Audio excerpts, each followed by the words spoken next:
Welcome to today's episode brought to you by Total Processing. We are joined by the highly successful entrepreneur that is Richard Bendelow. Richard is the co-founder and CEO of Ecommerce, a platform incorporated in 2018 that has already handled over 200 million of online transactions through its platform. Richard has previously built an e-commerce platform and sold it before setting up Aero.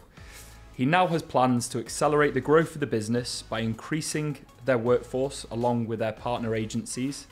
Earlier this year, the business secured investment to capitalize on its existing success.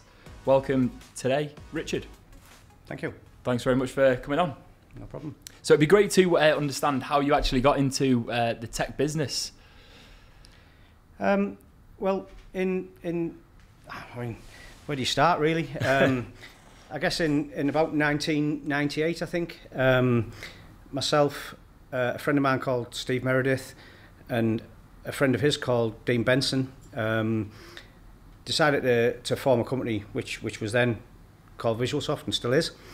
We had an idea for an online training platform. It would be the first online training platform of its kind in the world.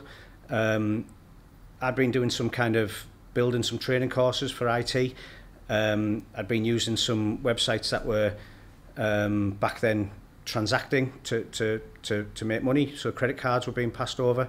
Long time ago, you know, it wasn't really when e-commerce was a massive thing. I think Amazon was probably there. I can't remember. I don't think. I'm not even sure Google was around in that year. What year was this? 1998. Okay. So we weren't sure how to get the content, but I managed to find a company in London that sold Courseware.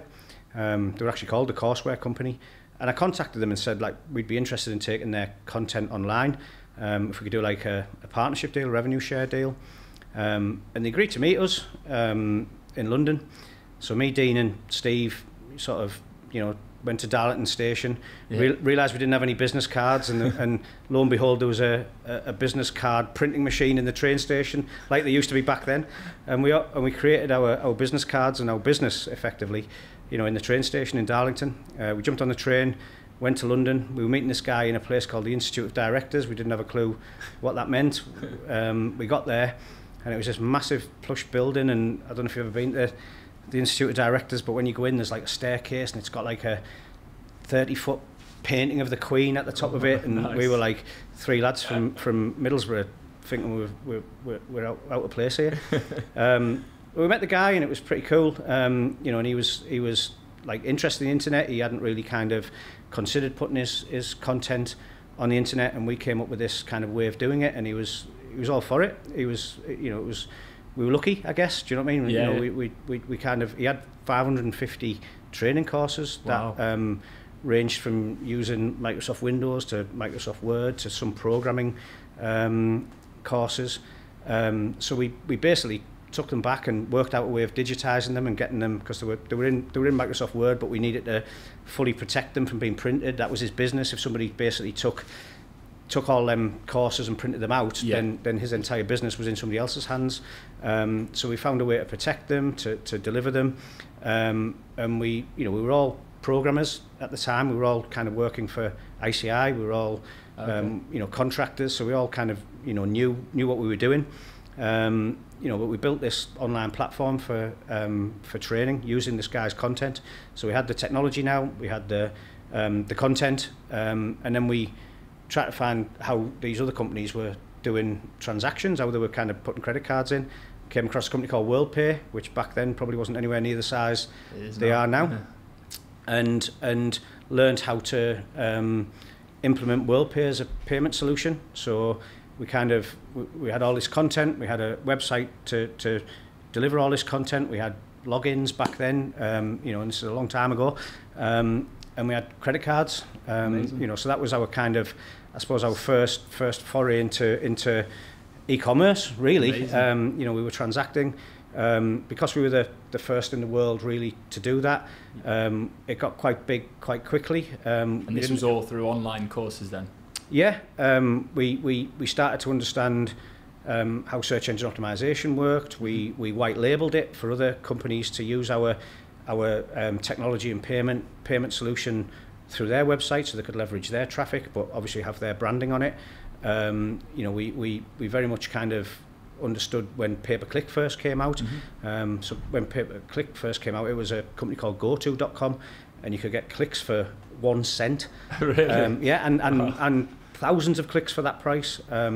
You know, and this all predates Google coming out with Google AdWords, but we learnt it, we understood it, we built return on investment models, we had systems in place that were statistically analysing the traffic we were getting from clicks, and you know, understanding the return on investment we were getting from the right clicks. Amazing. And this is like, you know, companies are just starting to understand that now, and we were doing it back in probably by then it was probably early 2000s. And then we sold that business to an American company called eFront. Weirdly, we again wet behind the ears. We didn't really never sold a business before. You know, and we were paper millionaires. You know, we had shares in this probably getting on for $1 billion company or so it seemed. Wow. And you know, we were kind of like in the newspaper and all this sort of stuff about, you know, my mum still got all the articles at home of us selling this business. And how many people had you grown the business to at that point? So I think at the time there was probably still only about 4 or 5 of us. Okay. You know, in the business. We were also, and interestingly, you know, because we'd built that business and we'd sold it, we were still having to support it and stuff like that. You know, it wasn't like a complete sellout. And you know, we only got shares in this business, so we had to kind of make sure it grew. You know, because our little part of it would grow that other bigger business, which would make our shares grow in theory. You know, but at the same time, we were getting asked by a lot of companies that were starting to get on the web now and starting to see the web as a potential way of doing their business. We started kind of getting asked to if we could do some work for them. So we turned the business from doing that online training into a bit of an agency, I suppose, a dev agency. And what year was this in? Oh, I couldn't say, but again, early 2000s. Yeah, I mean, I can't remember the exact year we sold the business, but it's around about the early 2000s. And you know, so we'd all packed our jobs in, we'd all gone full time by this point. Steve had exited the business. You know, our joint friend, if you like, Dean and I, you know, came together through this mutual friend called Steve Meredith. Okay. He'd exited the business quite early in the journey. Actually, he didn't really want to kind of be overly involved in it. You know, we accepted that, and it was his decision, not ours. And essentially Dean and I sort of became business partners, you know, whereas there was 3 of us before, joined by a mutual friend. You know, Dean and I became business partners at that point, 50-50 in the business. And like I say, we kind of built this agency up, and then we found ourselves doing all the dev work and not getting any of the credit. We were kind of these developers behind the scenes that we were doing work for companies in London, doing work for companies in Teesside, and all these companies were getting all the PR for it, and you know, and getting the majority of the money, I would imagine, and we were kind of doing all the development work, and we had a decent business. Yeah. You know, we were tech people at heart, and we had a decent business, decent revenue, but we realised we weren't getting any of the kind of, you know, the PR from it. So, and we decided, and we realised all we were really missing from the equation of doing the full thing were designers. Okay. You know, we just couldn't design nice, pretty websites. We were technical. You know, everything we did was like teletext, I suppose, back then. You know, and so we hired a designer, very good designer, guy called Adrian Foster, and he was with us for a lot of years. Now freelance. We still work with him to this day. Great guy as well. And he kind of, you know, put a face to our company, or a facade to our company. And what was the business name? Was this still visualsoft? Yeah, we were just always visualsoft. You know, and then we started being able to kind of provide full solutions to companies, where instead of just being the devs behind the scenes, we were also doing a lot of the online marketing because of what we'd learned with our training platform. We understood pay-per-click, we understood return on investment, we understood search engine optimization, and we were able to offer them services, you know, to customers. And so we built this kind of really, really good agency. And then a guy that turned out lived about 3 doors down from me. I'd met him. He'd inquired. I'd met him, and we were both looking at each other as if say, I know you, and I was like, I know you. It turns out we were 3 doors down from each other, but we both kind of kept ourselves to ourselves in our homes. And he owned a musical instruments business, company called Williams Music. They had, I don't know, maybe 10, 15 stores around the northeast and Yorkshire, and they were looking at wanting to take their business into e-commerce, but didn't know how to. And they also didn't want to call it Williams Music because they wanted to discount their products, and they didn't want kind of their existing customers who would go in and they would get their taught out the piano works and all that sort of stuff. They didn't want them walking in with a print out of the website that was a cheaper price and saying, I want that piano for that price or that guitar for that price. So they wanted to create like a whole new brand. And we spec'd it up and we quoted them and they didn't have the money. So they asked us if we would potentially do a joint venture where we both went into business. We went in with our technology and design to build the e-commerce site, and they came in with the supply chain. They've obviously got all the deals with all of the suppliers, and we would kind of meet in the middle and create a business. So we went 50-50 on a joint venture called piedog.com, and that was our first real sort of, although we knew payments, this was our real first into product e-commerce, our first sort of route into that. And was there any of these platforms out there, e-commerce platforms back then, or was it very much you had to be able to build your own custom site if you wanted to play in the e-commerce space? The only one I can remember back then was one called OS Commerce, and I think it's still on the go today. But at the time, I don't even think we knew about it. So we just assumed we would have to build our own. Scratch. Don't even know if we'd looked to see if there was something we could put it on. We just kind of set about building our own version of it. We didn't think it would be that hard or that big. You don't do when you first start off. You have an idea of sticking some products on and adding an add to basket and job done. But we ended up building this amazing system. We ended up sort of moving in the same building together. So we had the warehouse. And we had Williams Music downstairs. We were upstairs as visualsoft, still doing all our other stuff because obviously we weren't charging for any of this work. It was a joint venture, so we still had all the other things going on the agency side of things. But then a lot of the kind of staff were dedicated to building this kind of e-commerce system for this business. We started building warehouse management systems. We started building really good and cool upsell systems because we were low on margins on selling for example, if you're selling an Ibanez guitar, we might, to compete and to get loads of those sales, we were selling it at probably less than 10% margins. Oh, wow. But we were then able to create this very clever upsell system where, depending on the price of the product you were buying or the guitar you were buying, you would then get a relatively priced stand, amp, songbook, plectrums, extra strings, all the kind of accessories that you would go with it. And those were at really high margins. So how were they being presented to the? So as soon as you added the guitar to the basket, then it came up with these are the things that we think would like to go with it, and they were very targeted and very realistic. We were realistic with the pricing on it. So if you're buying a £500 guitar, you might get offered a £200 amp, but if you're buying a £50 guitar, you might get offered a £20 amp. Or we were quite clever with the way we did it. Probably one of the pioneers in that space then, for it was upsells. Absolutely. There was nothing else out there, and we got the website to up to turning over £6 million. Wow. And this was, again, I couldn't tell you the exact date. How long did that take roughly? Probably about 2 years. Wow. But we ended up getting involved in absolutely everything. So they had a call centre, so we started building systems for tracking calls, do you know what I mean, to knowing who was the right salespeople, the right salespeople who were doing the calls, and then all of a sudden all of the offline sales started going up because they were tracked now, and do you know what I mean? It's there was lots and lots of systems that we ended up building for this particular company, and we were able to look into the warehouse.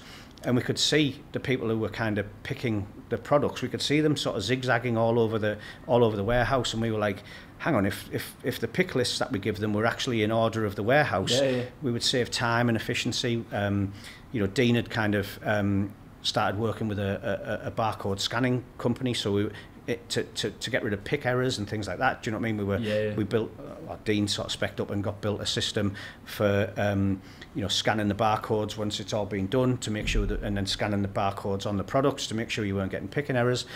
So I'd say we were kind of pioneers in e-commerce back then. And was this very quickly? Was this all for VisualSoft? I know you were doing it for the music element, but was this technology all under ownership of visualsoft then? Well, it's interesting how that sort of came about. So again, you know, we've never been in that sort of business before. We'd created this joint venture, and we hadn't protected ourselves in the joint venture. You know, it all happened very quickly, and we got it up to high turnover very quickly, and just starting to get profitable, really, as daft as it sounds, because obviously you've got a lot of kind of expenses to build it to that point, but it was starting to be profitable, and we were starting to look forward to enjoying some dividends coming out of that business. And unfortunately for us, the business underneath it all, the Williams music business, was to all intents and purposes the sole supplier of the products to this joint venture, and they went bust. So the bank that, you know, they're obviously completely separate to us. The bank, for whatever reason, I think they had a fire in a store in Leeds just before Christmas, and the money they didn't make in that because of that fire just led to the bank losing confidence in that business, even though there was this joint venture that was flying. And brought in the administrators, and I learnt a lot from that experience. I've got to be honest, like, I learnt that I never want the administrators in my business. And you know, they basically, KPMG came in and sacked everybody, and they had the MD of the business, like, you know, going to the shop and buying stamps. It was disgusting. It was horrible. They basically ring-fenced all the stock. So even though we'd sold it on this website in this joint venture, every time we sold something, we technically bought it off this other company at cost. And now we couldn't get any supply. We didn't have a supplier. Instantly, they just ring-fenced everything. We learned all about a thing called retention of title, which is if you haven't paid your supplier, like so Williams hadn't paid some of their suppliers, and if they have a contract which has got retention of title on, the suppliers come and get all their goods back. But we're like, but we've sold it over here and we'll pay for it, and they're like, no, we're taking it back. So we were kind of like, we got dragged under with that other business. But what was really interesting out of it is when the administrators finally came into the Pie Dog business to shut that one down, there wasn't many assets in there or anything, because obviously the stock was all in the Williams music, and the only decent asset in there was the website. And a lot of companies who had been, like, you know, were in the musical instruments website industry, wanted to buy the website because it was that much better than what they had. And we started wondering who actually owned that website at that point, who owned the technology that we'd built, because Visualsoft had built it, but it was for the joint venture. So we got a lawyer involved, and he asked us questions like, did we ever assign the IPR over? And we're like, IPR, what does that mean? And he's like, intellectual property rights. And we're like, nope, never signed anything. He said, did you ever charge the business anything? We're like, nope. And he basically said, it's yours, it's Visualsoft's. Like, all the code that you've written is Visualsoft's. So he rang the administrators and told them to take the website for sale, to take the for sale sign down off the website. And we were left with all of the technology that we'd built. Amazing.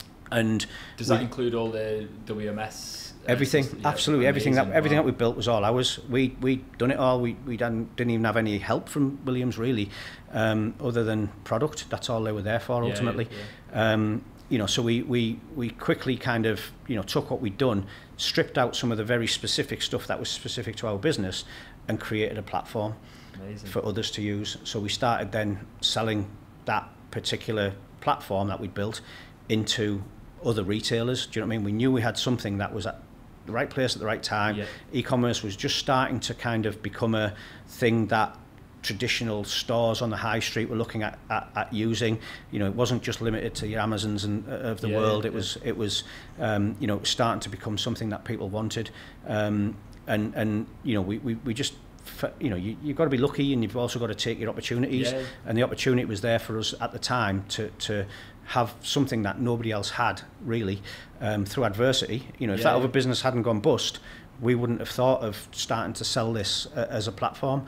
And that ultimately became VS1, which was the Visualsoft's first e-commerce platform, and we sold it to a lot of companies, you know, and started to kind of make good money, and started to realise e-commerce was what we should probably, you know, be spending more of our time on, instead of developing a standalone website for a company that, yes, you could make a bit of money on, and but it wasn't reusable. Do you know what I mean? The stuff you were building was purely for them, and you were handing it over, and you could make money, you could make a margin on it, but ultimately with a platform, you know, that's your code. You can keep making money on the same code base. So we started to focus on it at that point. Amazing. And how long did you spend with that business then before you, because I know obviously you eventually exited? So I think I was there probably about 16 years, I think. Wow. Got really big, really fast. And how many people did you grow the business to? So I think when I left, I think there was around about 160 people. Wow. That we employed. All in the northeast as well. Yeah, we had a London office then. I don't think they've got one now. I think that might have shut down. But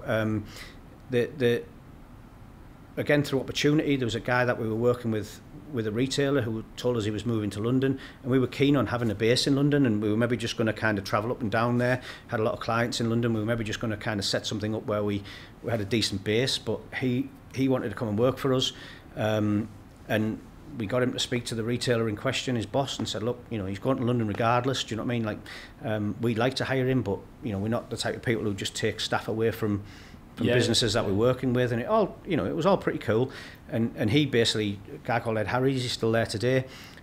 He set up our London office, and we started employing people in and around him. We knew a guy from London that we'd worked with quite a lot who had a office space down there, and he was renting desks out, so we were just renting desks and meeting rooms off him, and it gave us a base in London. But predominantly, that was probably 1 or 2% of the staff. Do you know what I mean? The rest were either in Teesside, and I think we just set up a Newcastle office as well, mainly because we were kind of heavily recruiting for developers, and we're a small town in Europe, in Middlesbrough, as we called ourselves when we went to the UEFA Cup final, and we realised we were running out of quality developers in this area, so we had to kind of look elsewhere, and so we basically set up a dev office in Newcastle. Nice. to save trying to recruit people from Newcastle to come down here. It's not. It's a tough sell. It is. It's an hour journey.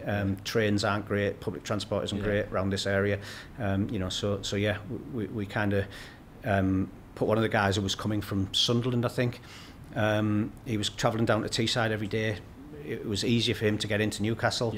He was a good solid developer. We put him in that particular office, and again started to build in and around him. Do you know what I mean? Initially, and that then formulated like a Newcastle office. So we ended up kind of with 3 offices, but nothing really planned. It was just kind of organic growth. Yeah, it was just circumstances. Do you know what I mean? Yeah, circumstances needed. And why did you decide to leave the business then?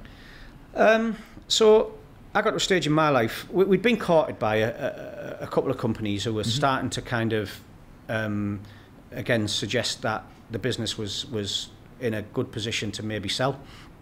We're having some kind of, they start off joking conversations with people, and then starting to get a bit more serious. And it was obvious that we had something that was valuable.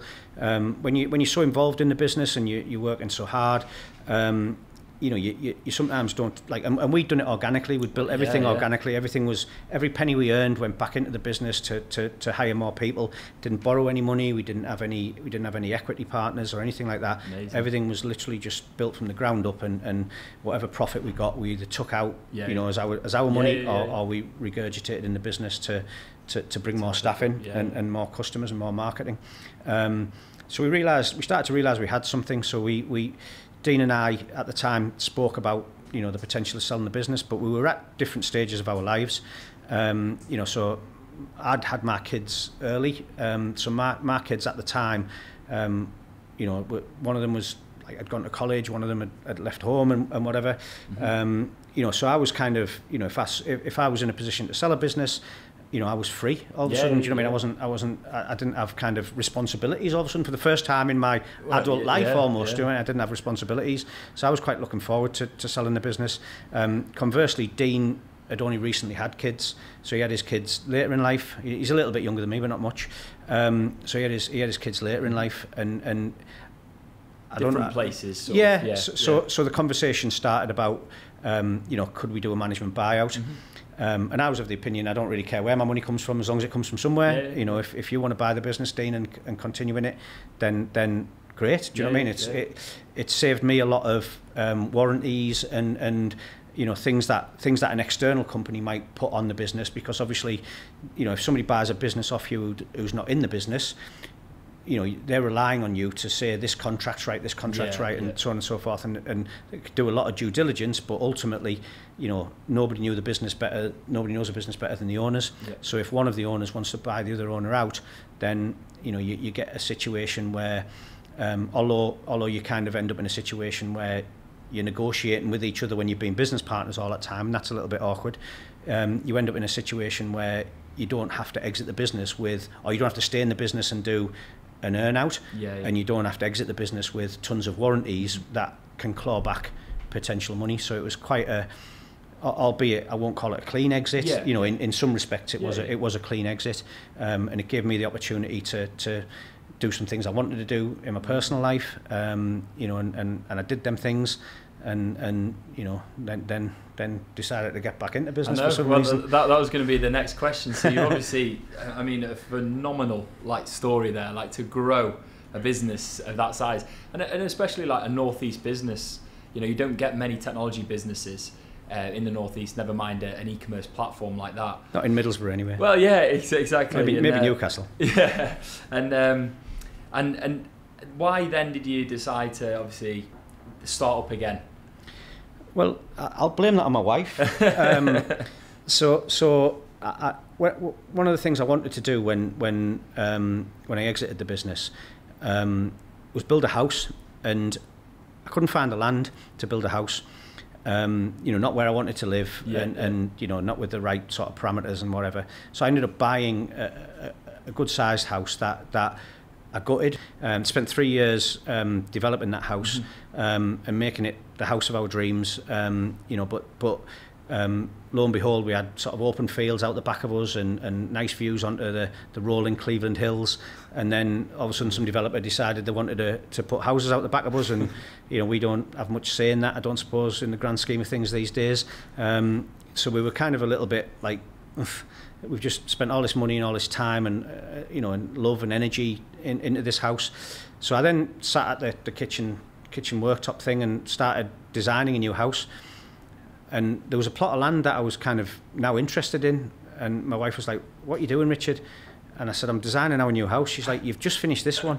And I was like, "Yeah." I said, "But things we could do different. Obviously, we're getting them houses out the back of us." And she's like, "I haven't lived in this house yet. Do you know what I mean? I want to live in it." Yeah. And I was like, and she was like, "You need to go back to work." Because I was obviously driving myself mad. If I didn't have a project to work on, I was only 42-year-old or something, so I wasn't set for an allotment just yet. And also my wife didn't want to leave her job. So when I kind of was free from a job, I suppose, didn't have a job. My wife, all of her social life revolved around her work, and she didn't want to leave, so she went down part-time, but we were still kind of tied to the area. We were still tied to her having a job, so we couldn't really go travelling. We did a lot of kind of travel, do you know what I mean, but within the parameters of her work. So it was very much kind of like go back to work, and at the same time, Matt Burton, who's my business partner, we'd started sort of discussing a few things about setting up together, about something new, and just came at an opportune time to maybe kind of get back into things. And when we decided to join forces again, known Matt a lot of years, incredible developer and incredible CTO of visualsoft. I was more than happy to get back into business with a guy like that. So we decided we were going to become an agency again. We both didn't really want to jump back into e-commerce. It is tough. E-commerce is a tough business. Working directly with retailers, it is tough, challenging. And we didn't really have the kind of, at the time, we didn't really have the thought process about building a new platform. So we just decided, I was doing some consultancy work for a company who needed some technology, completely sort of, nothing to do with e-commerce. And there was a job that Matt had been asked to do, or asked to look at, that they were willing to pay up front, which was really nice. So didn't even need any investment in this business. So we basically sort of joined forces and brought the two sort of like skill sets together. Two skill sets and the two jobs that we were both working on into a central sort of system. And the job that I was working on were willing to give me at the time equity in the business for helping them out. But obviously they need some tech, and that's where we formed an agency called Tequity. That's where the name came from. Tech and equity, albeit not tech for equity, we were actually charging as well. But because of the backgrounds that we had and the skills that we had, not only in developing like technology, but also in building technology businesses, we were able to ask for like a share of the business. So we started doing that, and we got involved with a number of investment companies who were, at the time, a lot of companies that had great ideas and great people.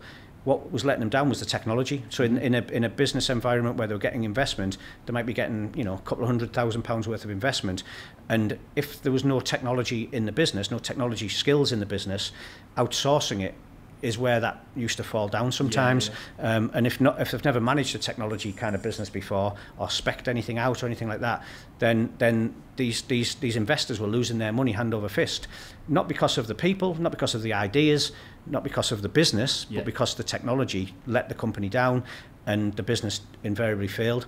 So we kind of got talking to a lot of investors about us being vested in these businesses with equity. Bringing the technology at the table. It did need to be paid for, but we're bringing not just technology, we're bringing technology and business acumen to the table. And that's where that business came from. And what was the formation of the business to focus on the technology side of things, rather than, you mentioned obviously focusing on the e-commerce aspects? Yeah, we wanted to, at the time we just wanted to stay away from e-commerce. We'd both spent a lot of our lives in it. And realistically, we didn't have a platform anymore. Do you know what I mean? So visualsoft owns the platform that it's got, and we'd spent a lot of our years kind of slagging off the other platforms. Do you know what I mean? So we kind of like felt a little bit like we would feel a bit odd, like putting our hat on a platform that we'd spent maybe 15 years of our life saying was rubbish. So we had to kind of come out of that environment for a little bit, but then when retailers that maybe we'd worked with in the past or had moved on to other companies, they started to see that Matt and I were back in business, and started inquiring about e-commerce stores and would we do them, and we often said no. And then one company pretty much kind of begged us to do it, and we were like, okay. So we started looking around for a platform to put this company on, and we struggled. Like we really didn't like any of the platforms. Did they have specific requirements? Yeah, exactly. So a lot of the retailers that we'd worked with in the past, and where we kind of positioned ourselves in terms of our knowledge base, the market that we were in is very much the market of bespoke. Do you know what I mean? Of clients who've got stock management systems or warehouse management systems, or have got like bespoke requirements of how they want the website to work. And all the platforms that are out there, like there are some fantastic platforms, but they, like Shopify, for example, is an amazing business, an amazing platform. It's the biggest e-commerce provider in the world. It's worth a fortune. But if you're a particular retailer, then you won't fit in Shopify's box. Then Shopify's not the platform for you. And again, they do no customization for you, are they either? No, and customization can be difficult. It can be done, but it can be difficult, and you don't get a great deal of control over certain things. Whereas a lot of the retailers we've worked with have become used to like asking for things and it being done, and then like the platform fits around their business as opposed to their business having to fit around the platform. So we ended up kind of coming across a product called OpenCart, which was in the programming language that we understood in the business. And what language was that? PHP. Okay. And we decided to kind of do this site on OpenCart, and we just found it such a difficult process. It didn't work out the box. A lot of the things that like faceted navigation, which is where you're filtering down the side, it was fundamentally wrong. It was doing ands and ahs the wrong way around, and it was like, this is fun. So we even had to, with that particular platform, which had, I believe, 1 million installs, out there, we were having to kind of change some of the fundamental aspects of it to make it work for retailers. And it was at that point we sat back and decided that we needed to build our own platform, and that's when that's when Aero was basically incepted at that point, when we just had kind of retailers asking us to do things, and we realised there wasn't a, you know, even having been out of the industry for probably getting on for 4 years at this point, there really wasn't a platform that suited the retailers we knew how to sell to. You know, so we were very much like shocked at that, you know, and decided that, you know, that meant there was a gap in the market for us to build a platform that, you know, in all the years of building platforms, and the last version of the platform that we built, which was VS3, all of the things that we knew if we had chance to do differently, we were able to do when we built Aero. And how, obviously building a platform it's not easy, is it? Nope. How long did that process take? And you know, when you were speaking to the client saying we'll build you a custom platform, well, we'd already built that client on OpenCart. You know, so we started building another one on it, and we were just like, no, we'll pause this. And the client stayed where it was, and we decided that at that point we would do some investigation. So we basically took a step back from all of the things that we knew that our old platform and the platforms that were on the market didn't quite work the way that we felt we could build one to do it. And one of the key things that we found with our time working with platforms is over time, platforms get bloated. Do you know what I mean? It's like, you know, as e-commerce evolves, then you kind of keep bolting in new items to your platform, and if you're not doing them efficiently and correctly, then the platform gets bloated, and you've obviously got more and more developers working on it, and the more developers you've got working on it, some of them might not be focusing on what would happen if this client had 50,000 SKUs, what would happen if this client had 1 million visitors, you know, so those sort of like considerations tend to cause a platform to slow down. You know, and the main kind of platforms that were in our market space, so we're talking like the mid-tier market, had those problems. So we decided to go performance first. We decided to investigate, and we spent probably 6 months, the first 6 months with nothing, you know, like just I'd like to say pen and paper, that's probably wrong in the digital world, but you know, the equivalent of pen and paper, iPads with pencils, designing a system that would be lightning fast, be incredibly fast at doing all of the things that we know an e-commerce site needs to do, you know, and also provide a platform that when you bolt things onto it in the future, that doesn't impact the speed.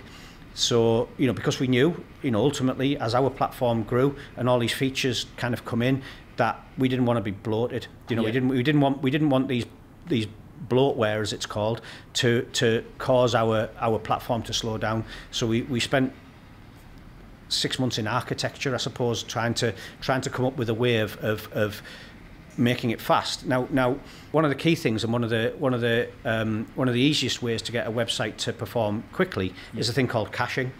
So a lot of platforms will simulate speed by caching. So what that means is the first time a user comes to the website, all the work is done for that one user, and then that particular or a portion of that page is then stored in a cache. So the second person comes on, gets it from the cache, third person comes on, gets it from the cache. And then the problem with that is when, like in these kind of environments of e-commerce, you've always got new products getting added, prices getting changed, you know, like new pictures getting added and so on and so forth. And every single time that requires you to reset the cache, otherwise your products aren't live, your prices might not be live, you know, you might have products that are, you know, sat waiting to go live, you know, and they're in your warehouse and so on and so forth. So we wanted to build a system that was both incredibly fast but didn't have these caching issues. You know, and that was the fundamentals of Aero right at the start. That was the architecture. That was the kind of, you know, we knew we could build an e-commerce platform. We'd built 3 before. You know, we knew all the features that would be required. We knew what order them features needed to be in. But fundamentally, we wanted to make something that, you know, just didn't like become slow over time, because what goes hand in hand with speed is cost. So if your website's running slow, then you know, and the code isn't easily changed to make it run fast, then the only thing you can do is throw more hardware at the problem. Yeah. So you start getting bigger, beefier servers that will handle the computational, you know, like I suppose aspects of the code. So costs go up. So, you know, to have a really fast website on some platforms, you have to pay a lot of money in architecture, in servers. We wanted to create something that could be lean and fast and extendable and efficient and keep the prices down. And we managed to achieve that, and that's the fundamentals. We've got a real compelling like sales process when it comes to retailers. Our sites are so fast. Sorry, our sites are so fast that and so well designed. Like our you know, everything that we do is for speed and for usability. So our sites are built with all the best practices in mind. And what it means is we get very good conversion rate boosts when people re-platform from one platform to Aero. And because of them conversion rate like extras, then retailers literally earn more money from moving to Aero. So without any extra kind of, you know, marketing or anything like that, they make more money from their existing customers or the customers that they're already bringing to their website than they did on their own platform. You know, so our compelling kind of, you know, reasoning, proposition is very much you can make more money by switching to Aero, but then we back that up with, and it will most likely cost you less money to do so, because the infrastructure costs to support the traffic you're getting are infinitely lower on our platform than they are on some other platforms. Amazing. You know, so it's a compelling thing that when we can go to a retailer and say, do you want to make more money? What retailer will say no. And then when we say, would you like it to cost you less to make that money? What retailer's going to say no. So we open a lot of doors to retailers with those two compelling facts. And then obviously, you know, there's more to it than that. It's not just about that. It's like, you know, can it do all the things I want it to do? And you know, so again, we built something that was fully extendable. So like we are the platform. Ultimately, our customers are agencies. So we've got over 120 agencies now who are selling our platform to retailers. So as much as like our kind of Aero's proposition is very much to a retailer, they're our end users. Our customers are agencies, and those agencies can take our platform. They get our entire source code. We're not open source as such. We're open source effectively to our agencies. We're not open source to the general public. So you know, a developer from the Ukraine can't just pick up our code and start building stores. You know, they have to be a partnered agency for us to get our code. It's a licensed product. It's not open source. There's a cost for each license, but it's small in relative terms. You know, but the agencies that are picking it up are then able to craft, you know, whatever solution is required for their retailers, because our platform is an open platform. You can bolt onto it. We give them support and we give them documentation and we give them training on how to do it, and they're really enjoying the development process of using our platform to craft basically whatever website the customers actually need. Amazing. And going back to the sort of customers that you work with, so end users, how did you get your first end user, your first customer on Aero then? And do you remember who it was? So a good friend of Matt's, you know, who we met through work, he recently sold his business, and he bought a couple of small retailer sites he sold his retailer business, and he bought a couple of smaller ones to try and replicate what he did with that other business. And one of them was a company selling cash registers, tills. So it was called Cash Register Group. They were on a thing called Actinic, which is, I mean, it predates the internet, I'm sure. You know, it's terrible, and it was just kind of one of them things. They sold on it. I mean, you know, it was, you know, I think their product was relatively unique. You know, they had some competitors, but there's not many people out there selling cash registers. So this site kind of worked for them, but not wasn't ideal. So we you know, we can't. I'm pretty sure we didn't charge him anything. I can't remember. He might, you know, if he hears this, he might be shouting. You did charge me, but yeah, we used that one as the first site, and it flew. Do you know what I mean? It like, you know, it really did, like, kind of literally flew. It was like it was flying, and sales were coming in, you know, bigger and stronger than they had done on the store before. The people that were using the admin interface that we'd built were like, you know, this is unbelievable compared to the thing I used to use. Conversion rates were through the roof. Do you know what I mean? And I'm not sure about costs on that one, because I don't think it cost much to host an academic site. But yeah, the business kind of, you know, did well, you know, through replatforming.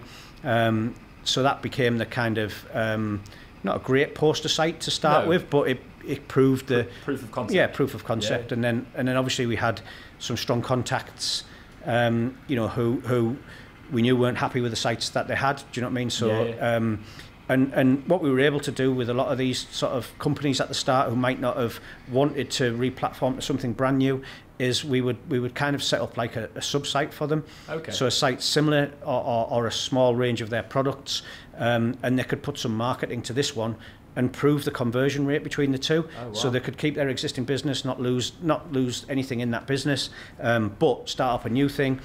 And if it worked, then it migrate the site over, and that worked quite well for us in the early stages. Oh, you know, where people believed in us. Do you know what I mean? They knew where we'd come from and what we'd done before.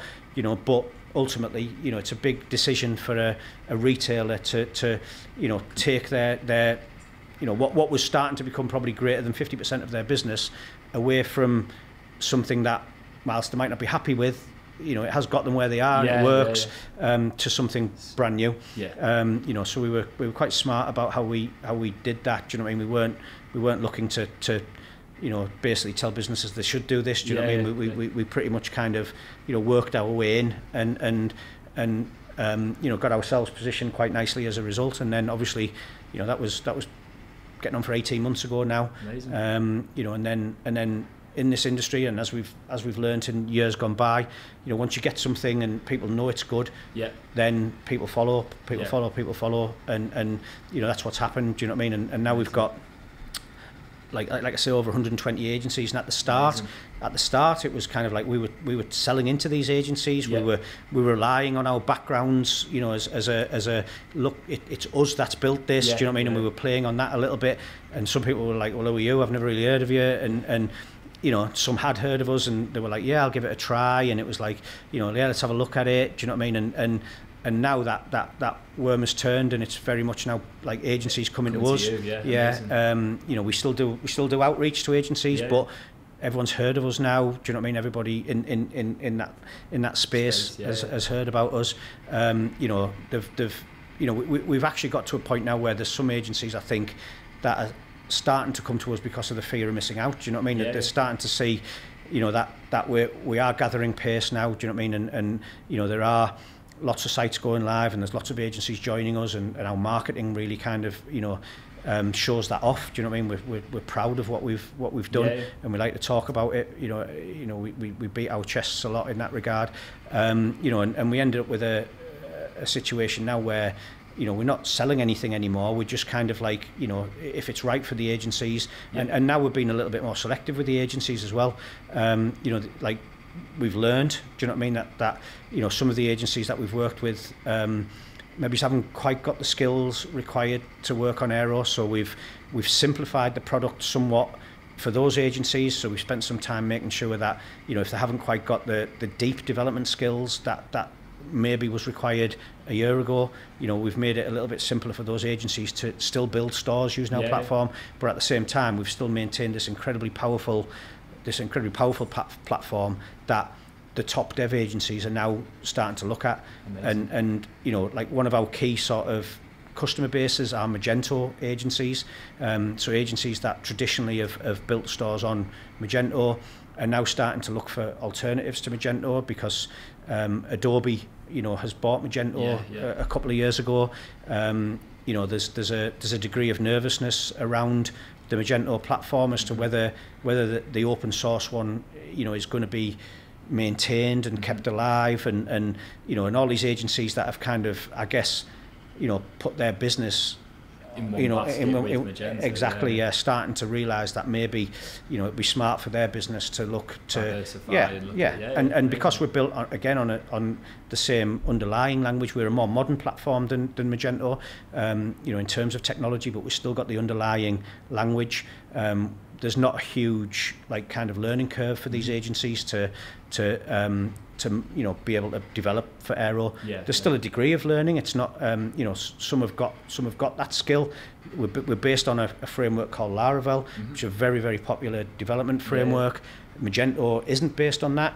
So there is a learning curve, but we're finding that the Magento agencies can pick up Aero very quickly, run with it, and are enjoying developing for it, where I think, with some agencies, not all, the love has gone from Magento. Do you know what I mean? So I think they've found something else to love, hopefully. Yeah, well, that's good to know.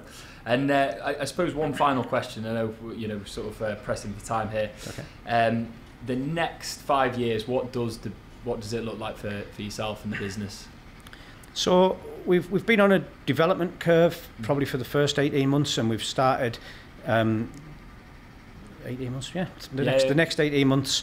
And you've probably gone through the toughest time with the pandemic and... it's been interesting for us, the pandemic, though, in that because we're still quite heavily in development phase, switching to working from home was quite straightforward. Yeah. And obviously the pandemic really put some focus on e-commerce. Huge focus on e-commerce. So again, like I said earlier, you have to be lucky, but you have to take your opportunities. The pandemic hasn't been a bad thing for e-commerce at all. So we were able to adapt to working from home quite quickly. We actually got more work done when working from home.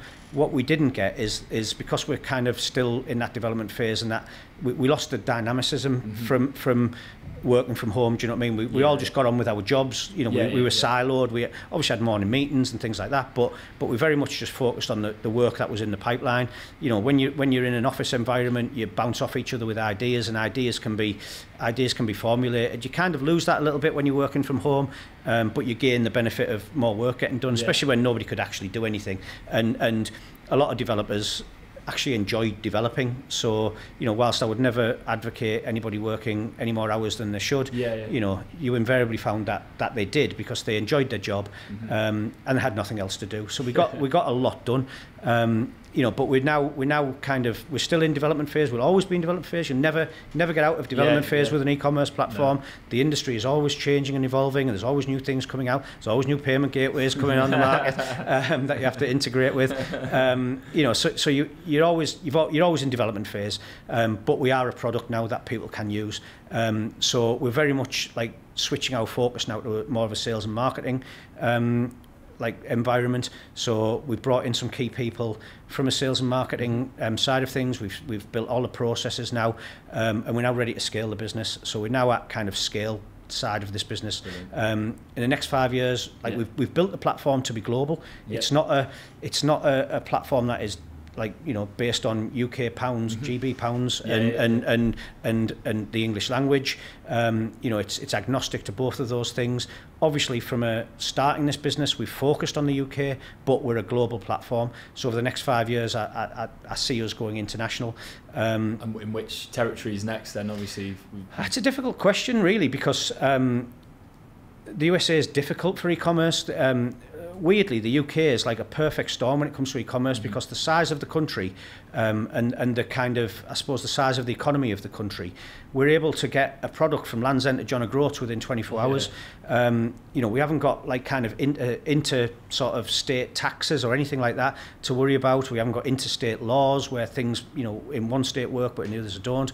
We might do if Scotland ever leave, but right now, we don't. And obviously, apart from Brexit, which has now created all of them things from a European point of view, in the UK, we're still that perfect storm. And a lot of the kind of bigger countries out there that you'd expect to be kind of massive in e-commerce aren't, because the logistics are kind of against them. So even Australia, for example, they are quite a way behind the UK in terms of maturity of e-commerce, because of the sheer size of the country and how separated everything is in that country. So they have different challenges than we do. But you know, one of the things that has come out of Australia, which is like hit the UK with storm, is buy now pay later. Yeah. So that seems to be very mature in Australia. There seems to be a lot of Australian buy now pay later solutions that have come into the UK, you know, and they're massive in Australia. So I don't know yet. I'm not really sure. I haven't put a lot of focus on what territories we're going to actually, you know, focus on. Europe would have been the simplest one, but we've worked hard to mess that one up recently. So again, we'd have to wait and see how that one really sort of, you know, pans out over the next couple of years. America's difficult because of all the interstate taxes, all the interstate laws. E-commerce is massive in America, obviously, but it's a difficult nut to crack. Do you know what I mean? And it's a big place as well, isn't it? And each state, like you say, is like a different country. It is, yeah. I mean, we're building a store for a company that's got a UK base and an American base at the moment. You know, so we've got all of the technology to handle that. It's no problem. Do you know what I mean? We've got all the currency sort of things right. We've got tax in the system, even though this particular company's using an external tax management solution. You know, but it's not easy. Do you know what I mean? So we're not really. We know we want to go international. We just haven't really put much focus of a plan on it just yet. You know, we're very much about the immediate future, not the far future, but I would hope within 5 years that we have more of a global presence. We've got agencies that are dotted around the world, do you know what I mean? We you know, that are starting to build the stores in their local regions, and because we are distributed in that regard, then realistically to get into a country, it's sales and marketing, it's not tech. We only need kind of, you know, that sort of sales and marketing environment to basically kind of like pull in agencies, you know, who would get all the support they needed from the software that we've got. Do you know what I mean? So we don't think it's going to be a massively difficult thing to go international with a platform. I mean, there are a lot of platforms like Shopware, for example, is a good platform, and they've come from Germany. You know, and they've built, you know, they've put localized offices dotted around the world. Do you know what I mean? But they're generally, you know, all the dev and everything is done from Germany. You know, it's all just sales and marketing and partnerships and things like that come into the country. Do you know what I mean? So I think once you get into one country, then you can rinse and repeat it a little bit to a certain extent. Every country is going to be different. You've got language barriers and so on and so forth. But yeah, that's where we see ourselves in 5 years. Brilliant. Well, what a journey, what a story, and I'm sure you will smash your goals anyway over the next 5 years. We'll give it a go. Yeah, brilliant. Well, thank you very much for coming on today. Great having you. Thanks for having me. Brilliant.